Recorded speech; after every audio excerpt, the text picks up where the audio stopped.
غازیوں کے وارثوں اور ان کے ساتھ ساتھ آل پارٹیز حریت کانفرنس کے ہمارے انتہائی معزز مہمانان گرامی جناب پرویز ایڈوکیٹ صاحب اور میرے پیارے بھائی زاہد اندرابی صاحب جن کے ساتھ میرا کئی سالوں کا بھائیوں جیسا رشتہ ہے، ان کو میں دل کی گہرائیوں سے آج اس شہر میں مبارکباد اور ان کو ویلکم کرتا ہوں کہ آپ نے آج اپنا قیمتی وقت نکالا اور آج آپ یہاں تشریف لائے۔ اس سے پہلے کہ ہم موجودہ حالات کی طرف جائیں کہ 8، 9 اور 10 مئی کو کیا ہوا اور ہندوستان نے کن عزائم کے ساتھ اس علاقے پہ چڑھائی کی، اس سے پہلے میں اپنے علاقے کے غیرت مند لوگوں کو بھی تاریخ سے روشناس کرانا چاہوں گا، آپ کو ماضی میں لے جانا چاہوں گا اور اسی طرح اپنے معزز مہمانوں کو بھی یہ بتانا چاہوں گا کہ جس سرزمین پہ آپ بیٹھے ہیں، یہ جو لوگ آپ کے سامنے بیٹھے ہیں، یہ کون لوگ ہیں، یہ کن کی اولادیں ہیں، ان کا ماضی کیا ہے۔ ٹھیک ہے کہ آج ہم شاید اس راستے سے بھٹک گئے، ہم اس پہ شرمندہ بھی ہیں، لیکن ہماری ایک درخشاں تاریخ بھی ہے جس پہ ہمیں فخر بھی ہے، اور وہ تاریخ کیا ہے اس طرف آپ کو لانا چاہوں گا۔ حلقہ 3 کے اور ہمارے حلقہ 4 سے جو یہاں مہمانان گرامی موجود ہیں، ان سب کو میں یہ بتانا چاہوں گا اور اپنے معزز مہمانوں کو یہ بتانا چاہوں گا کہ ہم ان کی اولادیں ہیں کہ جب 1832 میں اس وقت رنجیت سنگھ نے اپنے کمانڈر کو بھیجا، اسے پورے جموں کشمیر میں اس خطے میں اسے پریشانی آ رہی تھی، اس خطے میں اسے ایک عوامی انقلاب کا خطرہ تھا، اس خطے میں اسے بغاوت کا ڈر تھا۔ یہاں سبز علی خان، ملی خان اور دیگر ہمارے اس وقت کے آبا اجداد جنہوں نے اس وقت کے ڈوگرا راج کے آگے کلمہ حق بلند کر دیا تھا، انہوں نے صف بندی کر دی تھی، انہوں نے اس ڈوگرا راج کو للکارا تھا، تو تب رنجیت سنگھ نے گلاب سنگھ کو بھیجا اور اسے کہا کہ جاؤ ان باغیوں کو سزا دو۔ جب وہ آیا اس نے ظلم و جبر کی، وہ داستان رقم کی کہ اس نے سبز علی خان، ملی خان اور ہمارے دیگر شہداء کی زندہ کھالیں کھینچی اور ہماری عفت ماب ماؤں بہنوں کو 5000 سے زائد ماؤں بہنوں کو مہاراجا کے دربار میں پیش کیا گیا، لیکن یہ دل جلا دینے والا جبر، یہ ظلم ہمیں اپنے نظریے سے ہمارے ابو اجداد کو اپنے مشن سے روک نہیں پایا۔ پھر وقت آیا 1947 کے قریب جب پاکستان معرض وجود میں آنے لگا، تب ایک دفعہ پھر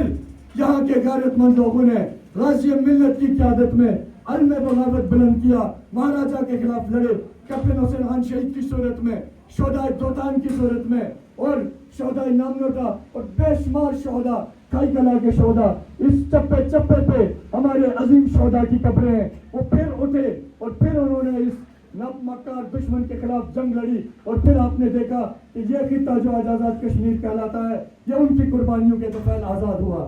ہم یہ مانتے ہیں کہ اس خطے میں جو بیشکم کا کردار ادا کرنا تھا، اس میں ہم اپنے مقبوضہ کشمیر کے بھائیوں کے آگے اس حد تک تو شرمندہ ہیں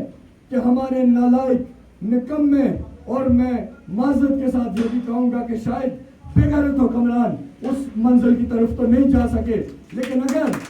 اگر آپ ہمارے محلوں میں آئے، ہمارے شہروں میں آئے، ہماری گلیوں میں آئے، تو آپ کو میں اگر علی شوجر سے لے کر رولکوٹ تک گنواؤں گا تو میں یقین سے کہتا ہوں کہ ہزاروں ماؤں نے اپنے پیارے مقبوضہ کشمیر میں قربان کیے ہیں، ہزاروں بہنوں نے اپنے بھائی مقبوضہ کشمیر میں قربان کیے ہیں، ہزاروں ہماری ایسی بیٹیوں نے اپنے سہاگ مقبوضہ کشمیر میں قربان کیے ہیں۔ یہ قوم بزدل نہیں ہے، یہ لوگ بزدل نہیں ہے، یہ دلیر، غیرت مند، جرأت مند لوگ ہیں، لیکن ہماری بدقسمتی یہ ہے کہ ہمارے اوپر جو مسلط حکمران ہیں ان کی ہم کبھی تعریف نہیں کر سکتے، ہمارا ضمیر اجازت نہیں دیتا،